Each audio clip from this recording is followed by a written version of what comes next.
everyone, and welcome to another video.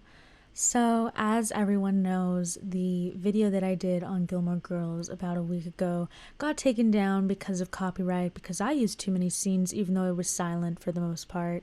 I don't understand it. I'm relatively new. I'm irritated, but that video is going to be on Patreon. And if you're seeing this on Patreon, you're seeing it first, blah, blah, blah.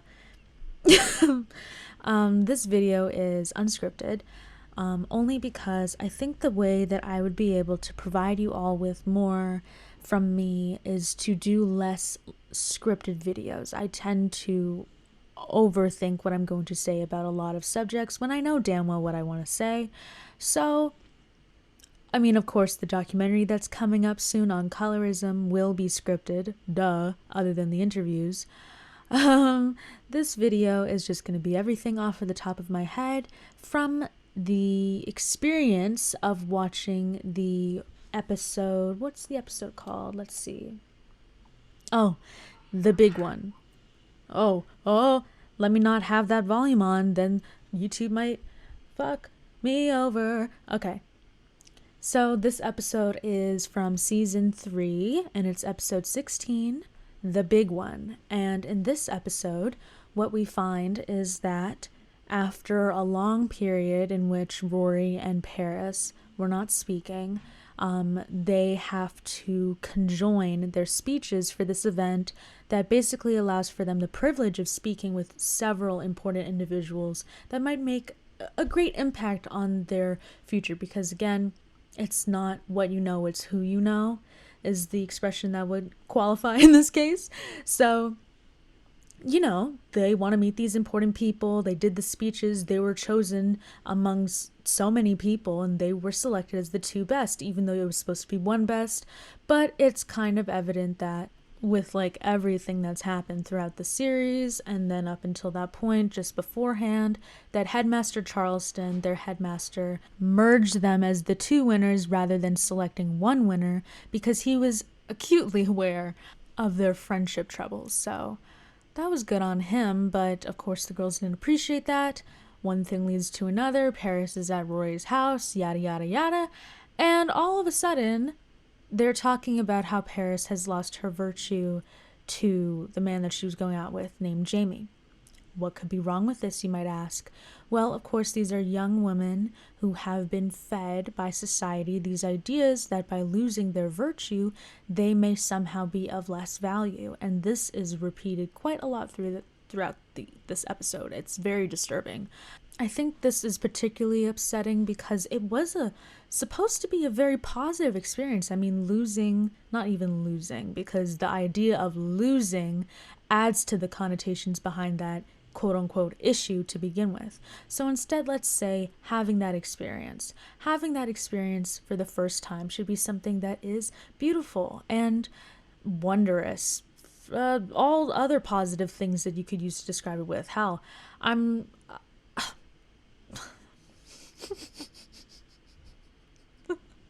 don't know, like just positive, right?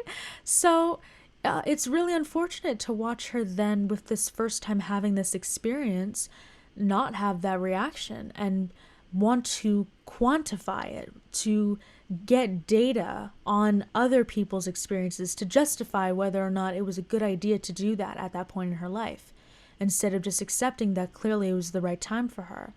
And although she is a very confident character, at the same time, we understand as viewers from other episodes that her parents are rarely in the picture, and the way that she defines herself is predominantly based in functional, factual evidence from the society that she lives in and her class position, because she is a rich white woman. And so with that knowledge, we understand that she has been raised by what she has learned. And what has she learned as a young person from the society that she lives in and the bizarre social expectations all the way up until 2003, which is when this graduation occurs? Probably not good things about your virtue, right? So, and she takes things quite literally, likely because of her lack of quality socialization. She's quite She's incredibly intelligent, but that has resulted in her having minimal street smarts. But that's a whole other conversation we could have about Paris overall and what has resulted in her behavior, the way that she views herself and others. But in this particular instance, we're talking about virtue. She's always had a very negative perspective on sex relationships, viewed them as distractions, again, likely because of society, and how society tends to make women believe that engaging in that form of experience is going to be a form of distraction, that it's going to derail your life, derail all of your investments, only somehow result in pregnancy, which is somehow the worst thing on earth, and if not pregnancy, you are a damaged good, you are a slut, etc. These are all the thoughts that are going through her mind after having a good intimate experience. It was something that she wanted to do, and she was very excited about it, but then she confronts Rory in the bedroom because she has no one else to talk to about this, because who is she going to talk to about this? The two girls that we can tell view as sluts, we can tell that she views them in that way. It's very disappointing, but that is her perspective because of what she's been raised to believe by society. So when you think about it that way, of course she's coming to Rory because she's going to Rory and thinking, okay, well, Rory was in a steady relationship, unlike her other two friends. I don't even know if she really views them as friends, if I'm being truly honest. But she comes to Rory and she's thinking, okay, well, Rory has likely done it. Rory was with one man for 2 years. One would think that's logical. She even says it herself. Something along the lines of, after a certain point in time, when two parties are dating, this is bound to happen. Because again, although she has been socially directed in a way where she believes that like experiencing that experience that would result in no longer having that virtue, she believes that once that process occurs, she is of less value. But then she also recognizes that it's a natural process, that it's bound to happen based on, again, quantitative data. It's very interesting. But then she's not met with the response that she's looking for because Rory did not make that decision. Rory decided to maintain her virtue throughout those 2 years. Was it ever explained possibly that maybe Rory had done other things? No. Is that Paris's business? No. But I also want to, kind of think about it in a way where, what does she mean by virtue? What are people's definitions of virtue? Because it is kind of hard to believe that Rory would have never had any intimate relations with Dean throughout those 2 years. It's hard to believe that, especially considering that she doesn't come from any religious backgrounds that would have reinforced the idea that she's not allowed to do something like that.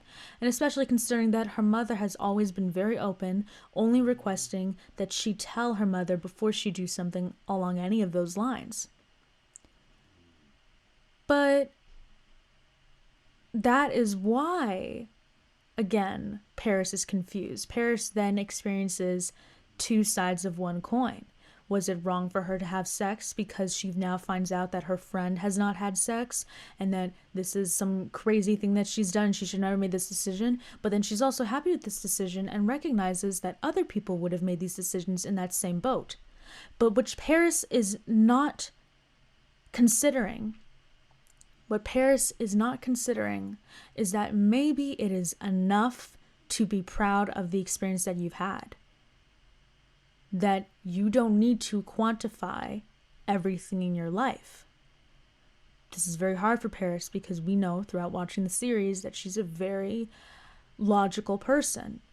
Well, not logical. She's very focused on logic depending on how it suits her narrative. Let's say it like that. She's very intelligent and she really wants to emphasize these different things because this is how she processes information. But it's interesting to see that with all of this intelligence and confidence that she does have in terms of comprehension, she cannot comprehend herself. And she becomes very awkward and honestly delicate with the experience, with the opportunity to just be herself and be content with who she is, and have that acceptance from Rory in this scene as well, where Rory basically just says, as long as you took the necessary protective measures, that was a good experience that you two had, and that's fine. And I feel like this speaks to an issue that I'm finding a lot on the internet, where, not to this same degree, because deciding whether or not you're going to partake in anything that will result in, no longer having your virtue, that is a big decision for many people, particularly because of our socialization, but also because it is a big deal. It is a big deal. But on a less serious note, there are certain videos that are all over the internet that basically, say stuff along the lines of, if he does this, he doesn't like you. Girls who reach out first and make the first move end up in marriages more often. If you guys did this, that, and the third, that's not normal because other people don't do it that way. Society has certain expectations and values, and if you don't follow those expectations and values, you're a weirdo and you're destroying the nuclear family.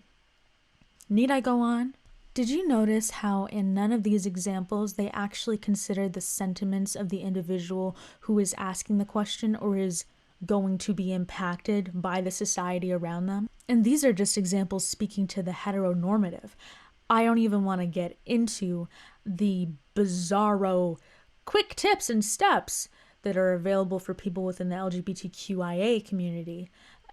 Why make all of these things so complicated? Live your life, follow a basic set of morals, and do what you find is appropriate for you. But because of these different values that we have that originated in certain religions and function for certain capitalistic endeavors, there are millions and billions of people that think that they need to follow some sort of guide, that they were supposed to follow some kind of timeline, that they needed to do things a certain way in order to experience love and intimacy in an appropriate manner, when that is just not the case at all. And I find these restrictions to be so incredibly obnoxious because it feels like we're all just living in middle school, where someone would say to you, okay, well, in order to get Timmy to like you, you need to have a 3-month rule. And if you don't follow that 3-month rule, he's no longer going to respect you, because if he gets to do anything intimate with you before the 3 months pass, he will have already gotten towards his objective. Instead of thinking, Sally, maybe you don't want to be with Timmy because he seems like the sort of individual that only sees you and your body as an objective.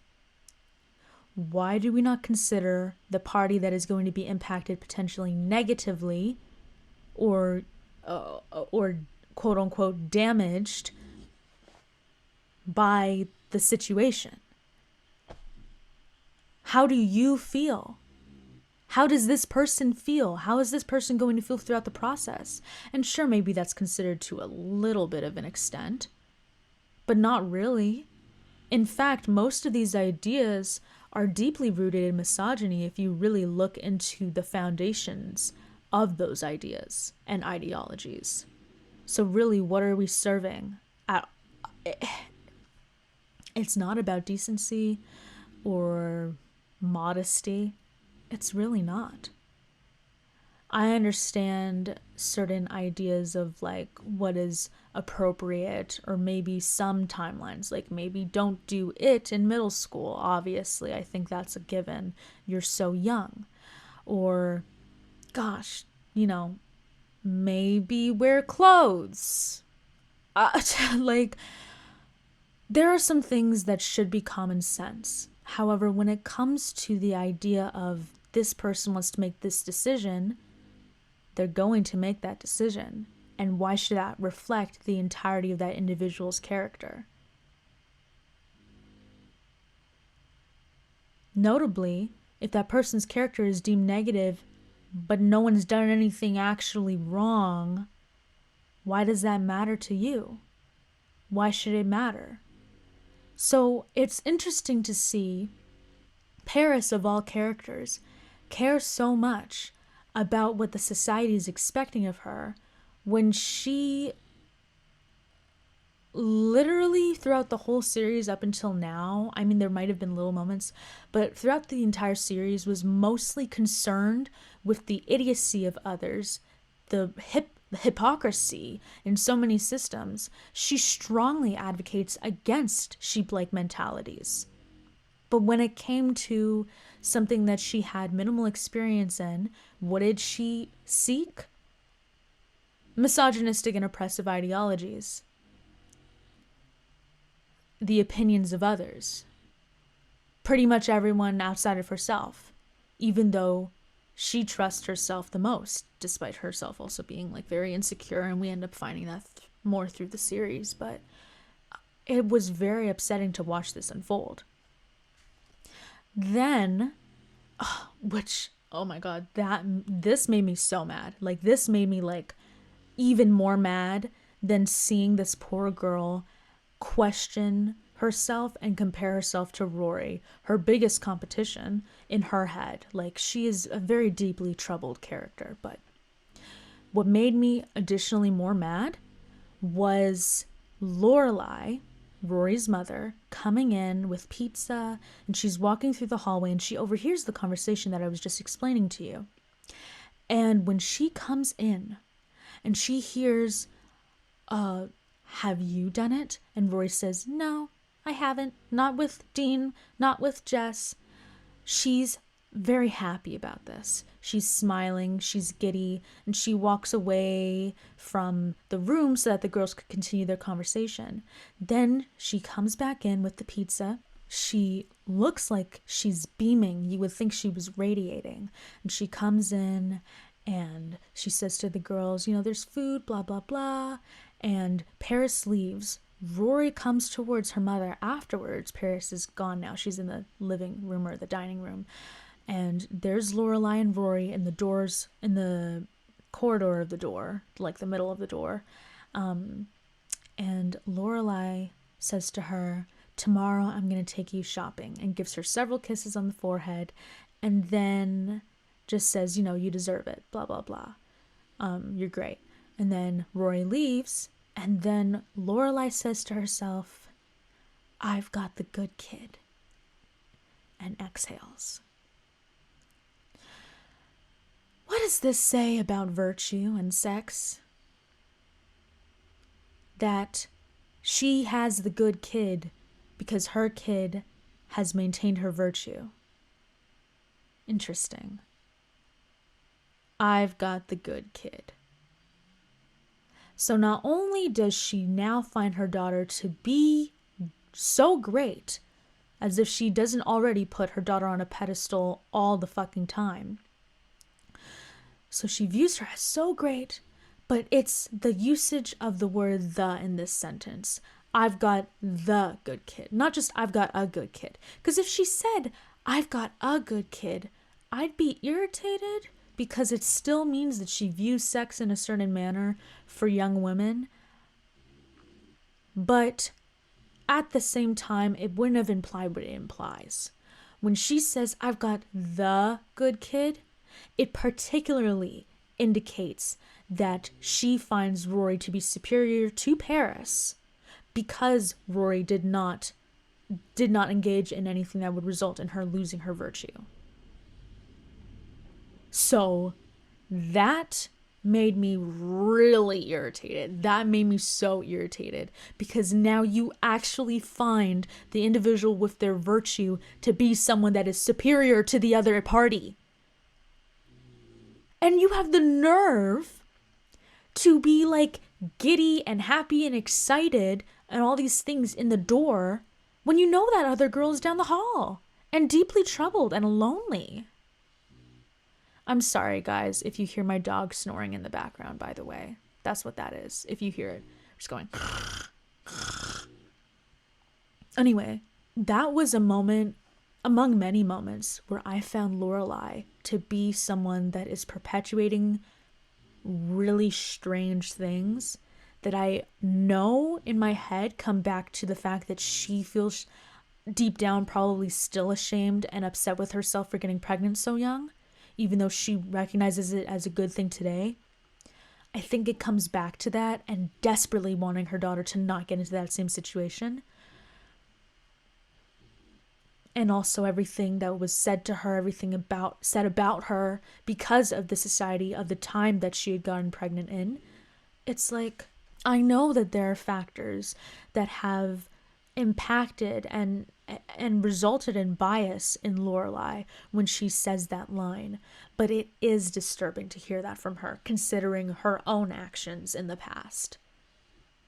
Also, Paris isn't pregnant, so like, what is that? So irritating. It was so irritating. It's like, I've got the good kid basically meant like, I've got the one with their virtue. My kid is superior. That's amazing. Good girl. Like, very odd perspective. And this video overall is in no way to shame parties that maintain their virtue, especially for religious purposes. I'm just talking about the way that I see this situation and the way that many other individuals that want to see society progress see this situation, and the way that the characters talk about her virtue results in a very anti-feminist ideology, which we are going to get to in this next portion. So, it is time for the speech. They've been preparing for this. They wrote their amazing speeches. They merged them together. They have reunited in the sense that their friendship has become reestablished, and they are both excited. And so it's the next day, and everyone's waiting for their presentation, their speech. They're on stage. Okay, well, before they're on stage, you see Paris come in, and she's very erratic. She's anxious. She looks like she has not combed her hair. I didn't even know. I was a little bit surprised because I'm like, if I had white woman hair, my hair would always be done. Like, really not that hard. Put a brush through once and you're done. Like, please. Please. Like y'all have it so easy. But anyways.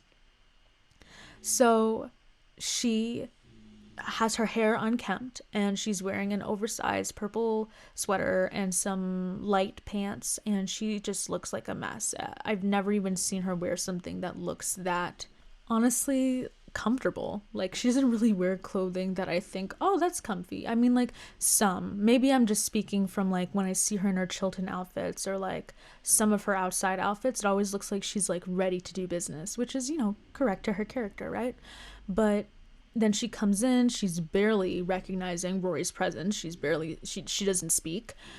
She looks like she's seen a ghost. And then she gets on stage. Rory's speaking, she's not. She signals to Paris, she doesn't respond. And then Paris gives a speech. And in this speech, she says, quote, so this is the actual script. She says, oh, hold on. I gotta move this mic. Oh my gosh, I can't even see the screen. Oh my gosh, you guys are probably hearing so much shaking. Okay. She says, I'm going to get into character. She says, it's funny, me standing here before you right now. I thought about nothing else for 4 years, but this school, this big important school with all of its history and tradition and really super teachers.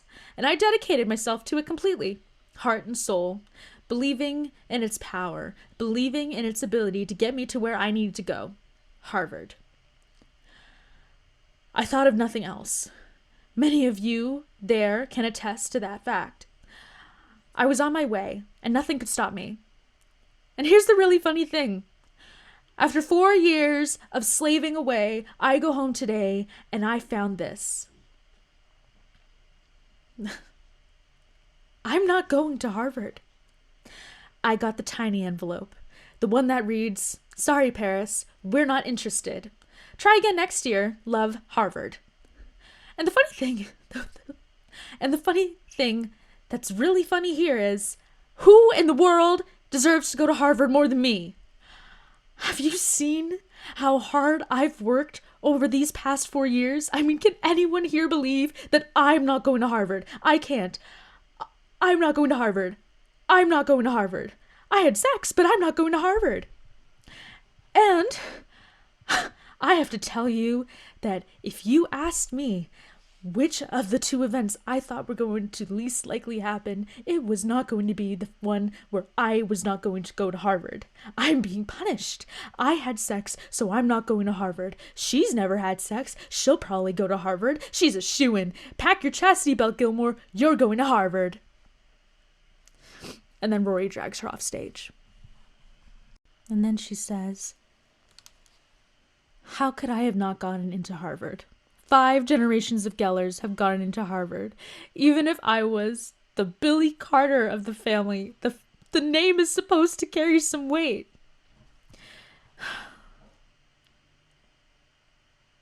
What if he doesn't love me anymore?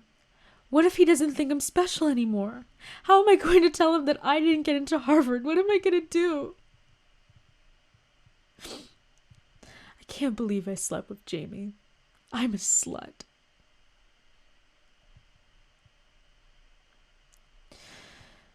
So can you guys all see why I find this scene, this entire fucking episode, honestly, to be so incredibly problematic? And what takes me off for the final straw is when Lorelai says, yeah, so what are the odds of Paris ever having sex again in this lifetime? To which Rory responds, I don't know. And then it ends. What message does this really have for young women? What message does this have for young women? What message? I can make a song out of this. What message does this have for young women? No, but actually, like, what message does this have for young women? So let's go through everything with my whole Paris Geller impression. That entire time that she's on stage having a mental breakdown, okay, she's not having an actual mental breakdown. That's an exaggeration. But she's having a form of breakdown. She's hysterical. She is talking about how she didn't get into Harvard, how all of these years of work have been completely derailed because she had sex with Jamie, and thereby she cannot get into Harvard. Likely as a result of all of these messages that specifically directly imply, it's barely an implication, I can't even call it an implication truly, that once a young woman has sex, her life, if it's done out of wedlock, then, I'm sorry, was wedlock the right term? Hold on, let me Google that. The state of being married. Period. Look at me. That future English major is speaking right now. Anyways, so they had sex out of wedlock, and that automatically means that everything that they want and everything that's good in their life and everything gone, derailed, destroyed, revoked. They are now a sinful, terrible individual that is not going to get what they've worked so hard for because they did the worst thing possible, engage in sex. So, now, we see this young woman completely fall apart, all of her dreams destroyed, and the only thing that she can truly blame it on then is the fact that she had done that. Because there's no other reason that she can fathom that resulted in this. And because of society's messages that women have to uphold their virtue up until marriage, or if it's not that, then by having engaged in that, you are a slut, blah, blah, blah. No matter what, women can't seem to escape this bullshit. She, instead of taking accountability for the fact that maybe she just wasn't a right fit for Harvard, blames it all on the fact that she engaged in that. And worse, she knows deep down that her main competition likely got in, which Rory does get in, which is another thing we're about to talk about. But she knows deep down, like, Rory probably got in because she didn't do that, because she's a perfect individual who maintains her virtue. And it's made so much worse by the foreshadowing of Lorelai's message saying, I've got the good kid. Because who got into Harvard? Rory. Rory got into Harvard, the one that didn't partake in that kept her eye on the ball, quote unquote, because apparently by having sex one time in your life, all of a sudden the ball is completely revoked and you're kicked out of the game. Everything in here is just so anti, like, feminism in the sense of women having the right to their bodily autonomy and enjoyment. It is disgusting. And whether or not this was the writer's intention, because we also see what happens in the future in terms of virtue in the show, but whether or not this was the intention of the writers, this is what happens. Women are then watching this show and experiencing the same socialization that Paris experienced. She was raised and brought up in a society that valued this, that felt that if she did this, she was no longer of value. She's literally talking about how she thinks that he will no longer find her pretty and beautiful because she got into Harvard, and finds herself to be a slut now, and that this is the reason why she's lost everything, because that's what society teaches women. Fundamentally, we still have that issue where society is teaching women that this happens when you want to have a respectable career, or a career that doesn't require you to partake in acts that are sexual inherently. Then that's what happens.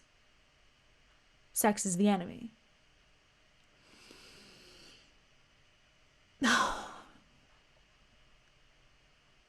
And then Rory is the good kid, the one that was completely obedient to the world around her. And then she is rewarded by going to Harvard. So then this teaches young girls watching the show that women are punished, whether it be directly or by the universe. Somehow, some way, they're punished for having sex. And to further solidify my point in saying that this was a very problematic episode, I'd like to highlight what happens in the future of this series, but that'll be in part 2, where I discuss Rory Gilmore leaving her virtue behind, and what comes of that, and what that says again about this issue.